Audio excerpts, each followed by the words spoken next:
Hello viewers, welcome back to the Multimagics channel. Hope everyone are having a great time.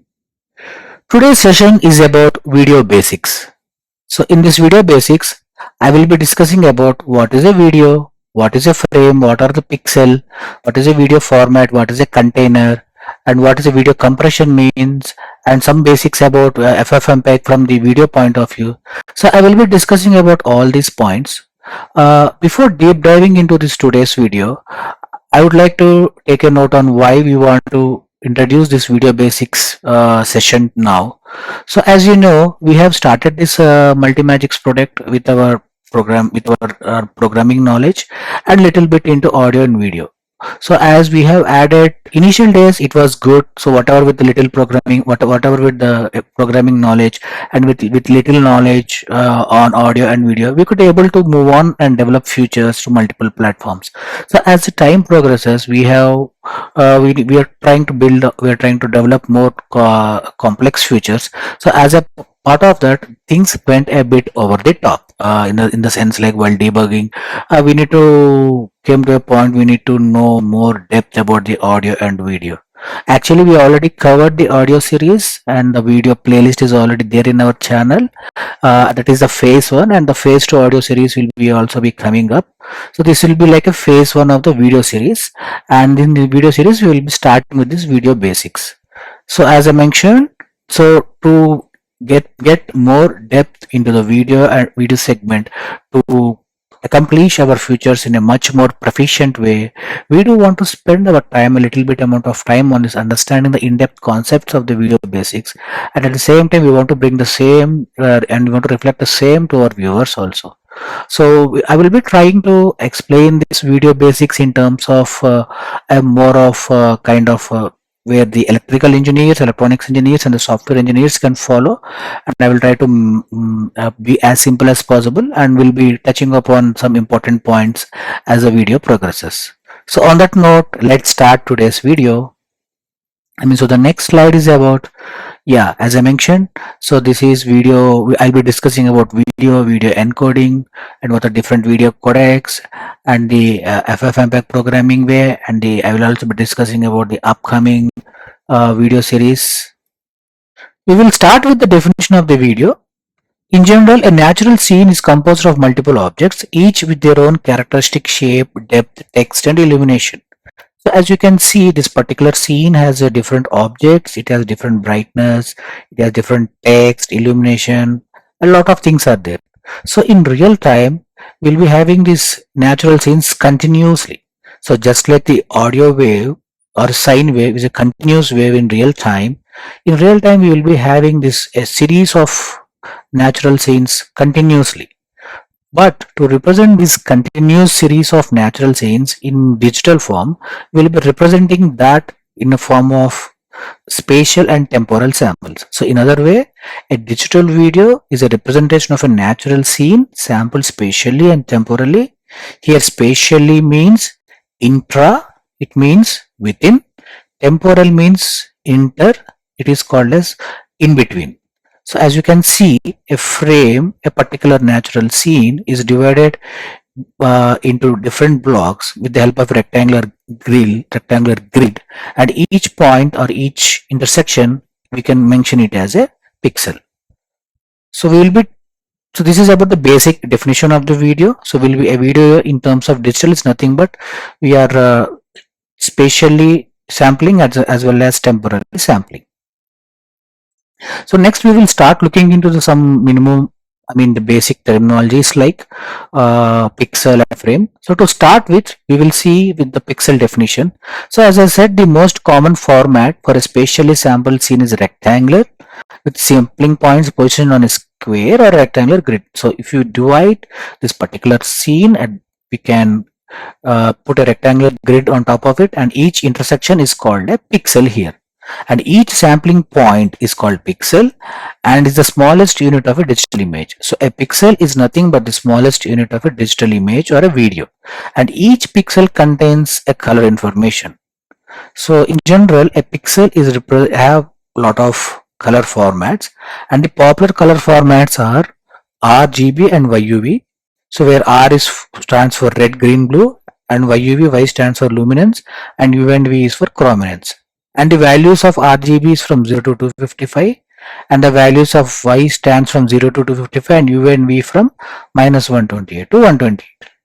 So this is about, we have seen so far the digital video. What is a digital video? Its typical definition, and the sampling points are called as pixels, which are sampled spatially.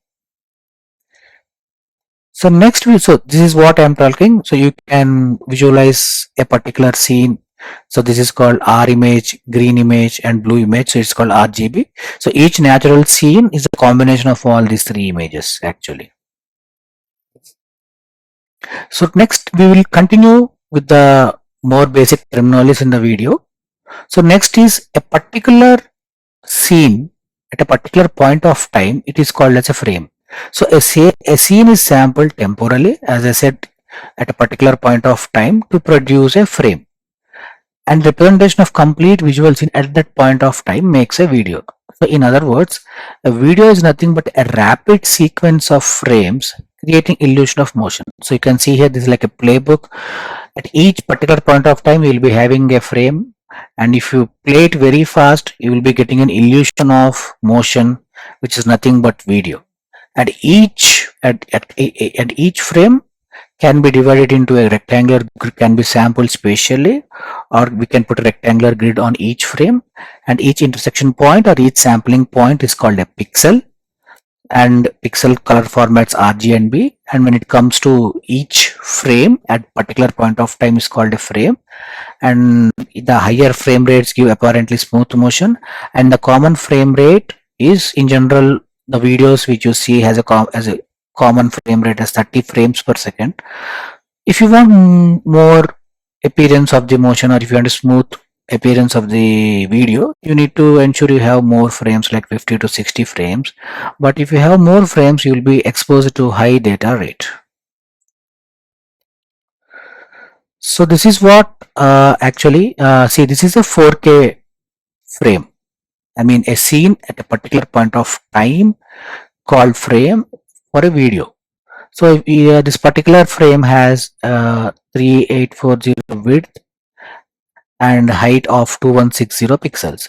So if you, for example, if it takes 3 bytes to represent each pixel, so total we will be having 24.8 MB to represent this particular frame at one point. So since we have 30 frames per second, so total we will be having 744 MB to represent one particular frame in other words, for 1 second we are storing 744 MB of data. So this is very huge data. So just to represent a frame, a single frame of a 4K video, so we'll be having 744 MB.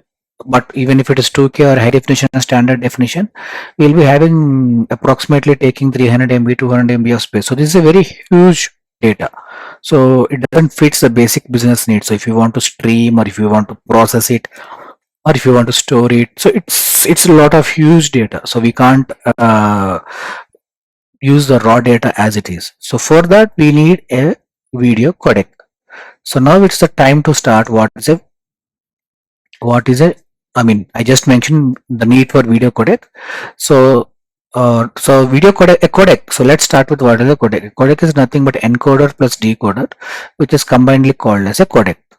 So here I am getting frames from the scene, and this is my video source input. I am capturing it from camera, and I am sending it to the encoder, and then the encoder kind of compresses it and stores everything into the storage, and the decoder picks it up and then decompresses it, and then finally returns back to the display. So this is the typical video codec high level diagram. So where you will be capturing, you will be compressing it, storing that into the data, decompressing it, and displaying it onto the screen. So now let's see in more depth details about video compression. So as I mentioned, the compression typically the compression typically divided into two main categories called intra-frame and within a single frame, and or spatial compression, and interframe or between frames, and temporal compression. So don't be confused with the terminologies. So basically a video compression is divided into two blocks. two major categories. The first category is called spatial block and the second block is called temporal block. So the spatial block is nothing but within the frame. So whatever process we are doing, so that is within the frame. And temporal means we are depending upon the other frame. Okay, so it depends upon the next frame, previous frame, or the other frame, or the predicted frame. So this block is called temporal block, and these two blocks running in hand to hand together pro provided to this particular block gives us the digital representation of the video. So now let's take a particular frame, and this frame is divided into a block, 8 by 8 block. So depending upon the codec we are using, this block size may vary, but in general we will be, for now, just for example, I took an 8 by 8 block here, and then we will be downsampling it, converting the RGB format to YUV format to reduce the high sampling values to bit lower. So now we will be doing a DCT. DCT is nothing but digital discrete Fourier transform, and this values are sent to the quantization, and then finally we'll be getting to the coefficients. So as I mentioned, I'm not going in detail about what is the formula for the discrete Fourier transform, how we do the quantization, but just think in terms of like in audio, what we say, how we said we do quantization, we do kind of sampling. Similarly, we have a block, and that block we have a different pixel values in that particular block. 8 by 8 means we'll be having 64 pixels, and each pixel we will be kind of converting that into YUV, and later we'll be applying a DCT and quantization, and finally we'll getting some coefficients to it, and then we'll be sending it to the entropy encoder, which is nothing but the Huffman coding. And when it comes to this temporal block, here it is interesting. You take here the actual frame, and then next you take from the actual frame, we will be predicting the next frame with the help of a technique called motion compensation. So with the help of this motion compensation, so we will be predicting the next frame, and then we'll be doing a residual, or we'll be subtracting actual minus predict, and we'll be getting a residual frame. And for this residual frame, we will be applying the DCT and quantization. So few codecs, this particular block is optional, but it is quite handy if you can have this DCT and quantization too on the entire residual image, and then you will be sending these coefficients to this particular entropy or the Huffman coding. So all these things together are compressed here, and then it finally the digital representation of the video is here. It is compressed and it is in the binary format, and that's how the basic video compression is. So now let's see what is a video sequence. So as you know, as I mentioned in the earlier slide, we can visualize these two, intra and inter, as a form of sequence. So what happens in the real time?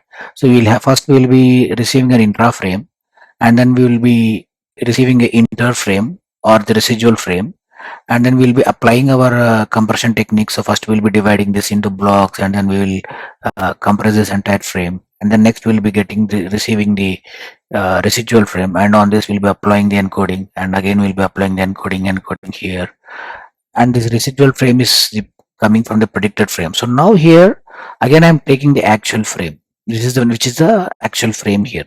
So we will be defining for each at which particular frame, like nth frame or fifth frame or fourth frame, we will be doing intra, and then in between we will be doing inter actually.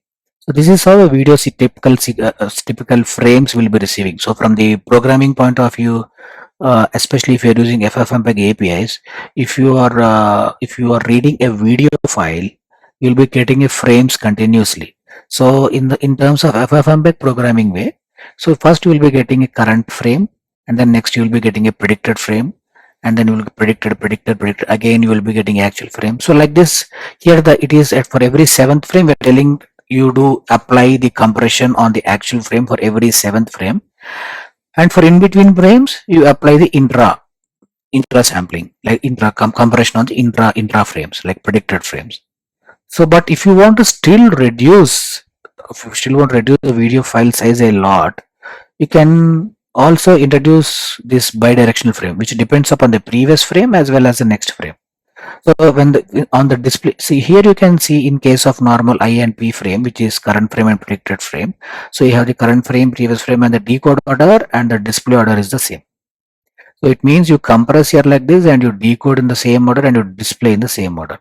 But when it comes to this particular mechanism where the order is not same, so you can have the decode order as 1, 3, 4, 2, 6, 7, 5, and then like first you will be receiving the actual frame and then you will be receiving the bidirectional frame, which is the third frame, and then you will be receiving the fourth frame. So like that, in the programming point of view, you will be receiving frames randomly. But while displaying these frames onto the display, so the decoder waits until this particular sequence or the particular second frame receives. So you see here, so first 1 and then 3 receive, it still waits here, and then it waits until this particular block, particular second frame is received. So with all these things combined, like one first frame, second frame, the third bidirectional, fourth directional, all these three combines, it tries to display order correctly, like 1, 2, 3, 4, and then you'll be getting a actual visual scene at that point of time. So like this, if you open any video file and if you try to read the frames inside that video frame, it's not like that every time you'll be receiving the frame. So in the process of decoding that frames, you will be receiving I frame, B frame, B frame, P frame. So this is how a particular this is called as IBP frame sequence, in other words. Okay. So this is a very important thing from the FFmpeg programming point of view. This will be very helpful. So these are the common video codecs, different video codecs. So these are the different file formats. So just one thing I just want to clear in this slide here is, so in general, if there is a file format .mp4 and .mq, it doesn't mean that the codec is using mp4 or this codec is using the mpeg or any other thing. So a file format typically is container plus codec. So container will be having all the details. So which audio codec is there, which video codec is there, what is the subtitling, what is the timestamps. So all those basic information will be stored in the container. It is a kind of metadata. And we have different kinds of containers like MP4, MKV, AVIC, QuickTime, FLV, WebM, and 3GB. And when it comes to codecs, we have different codecs like video codecs, H264, H.265, also called as H264, also called as AVC, Advanced Video Codec, and 265, H.265 is called High Efficiency Video Codec, VP9 is called Video Predictor, AV1 is called Alliance for Open Media 1, Open Media Video 1. So all these are the different codecs, video codecs available. In typical a video file, will also have the audio codecs, and these are the common containers and these are the file formats. So how to choose a best video format, or how to choose a best codec, how to choose a best container. So we need to give a trade-off. So if you want performance better and platform compatibility and visual quality needs to be good, you need to select of course the codec which gives the high quality, like H.265 is the modern video codec actually. And then you need to see, like, based upon your need, your functionality, if you are really, like, if you're in the medical domain, if the image quality is more important, try to pick a video or codec which has more less compression rate, I mean preserves the more data, more quality. So it depends upon the need, you need to select the right codec actually. So now let's discuss about the FFmpeg way. So usually, see, this as I mentioned in the beginning of the video series, so we want to approach this particular video series in terms of programming point of. Actually, of course, so far we have the slides we have discussed is about the basic terminologies. What is video? What is a pixel? What is a frame? What is f frames per second? What is typical video compression? What is I frame, P frame, B frame, or what is a video sequence? How in the display, while displaying, what is the order it should follow? So all those basic terminologies and topics are needed for this. But when it comes to from programming point of view, we'll be using the FFmpeg for this. And FFmpeg, typically the architecture is like this. So if you have an MP4 file and then the container is MPEG-4 and the video codec is H.264 and the audio codec is AAC, and then it will divide this into streams. FFmpeg will divide. So just before continuing more on this, for FFmpeg and what is FFmpeg, what is this framework is about, what are the advantages of FFmpeg. So all those details you can find on our audio series video. So I will be not covering in this particular video. If you have any questions or comments on about FFmpeg, you can put it in the comment section. So, but for now, I'm just going with the basic architecture of the how FFmpeg decodes a video. So now we have video stream and we have audio stream, and then this AV stream, this particular structure, it will divide the audio stream separately and video stream separately. So first it will search whether we have audio stream, video stream. Yes, we have both the streams. Then it will try to get all the data of that audio and video and put it in a structure called AV stream. So now what happens is we'll be running a while loop, and then we will be dividing these audio streams and video streams into AV packets actually. And these AV packets, with the help of codec, are converted into frames. So the packets are converted into frames. So it means like we are whatever data which is compressed and stored in this particular file. So we are decompressing it. So to decompressing, first we'll extract the audio stream and video stream, and together in the while loop we'll be running this, and then we will be converting that into packets. Each packet has audio and video data. Audio packet separate, video packet separate, and then each AV packet will be, this audio packet, video packet together will be sending it to the compressor called AV codec, and this AV codec contains AV frame. Okay, so that's how the compressed data is converted into a raw frame here.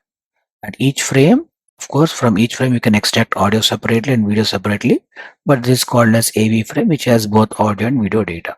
So that's how a typical video is decoded in terms of FFmpeg. So this particular architecture is very important. It's because like in the next series we'll be discussing more about how we will be approaching this video series in terms of programming way, like learning different series. We'll be posting different projects in the GitHub. We'll be sharing those links. We'll be discussing how to capture frames from a webcam or frames from any video device. We'll also be covering different topics like transmuxing and transcoding, like all the basic things related to video we will be covering, and we'll be sharing this particular code.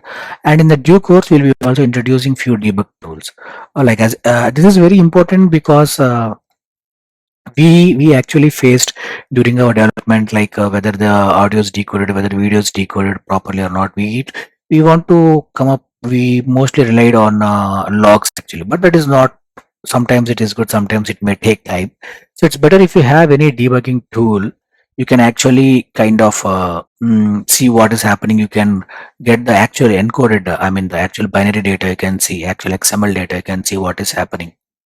So we'll also be introducing which debug tools best fits for our projects. Yeah. So that's it actually. So I hope everyone enjoyed this particular video. So as I mentioned, so this particular, the intention behind this particular series is just to ensure we do approach our task in a much more professional and efficient way, and we do want to go each topic in depth, such that it becomes easy when we develop those features. So as a part of that, we have covered here the video basics here, and hope everyone thoroughly enjoyed this particular session. See you next week with the next session. Bye bye, take care.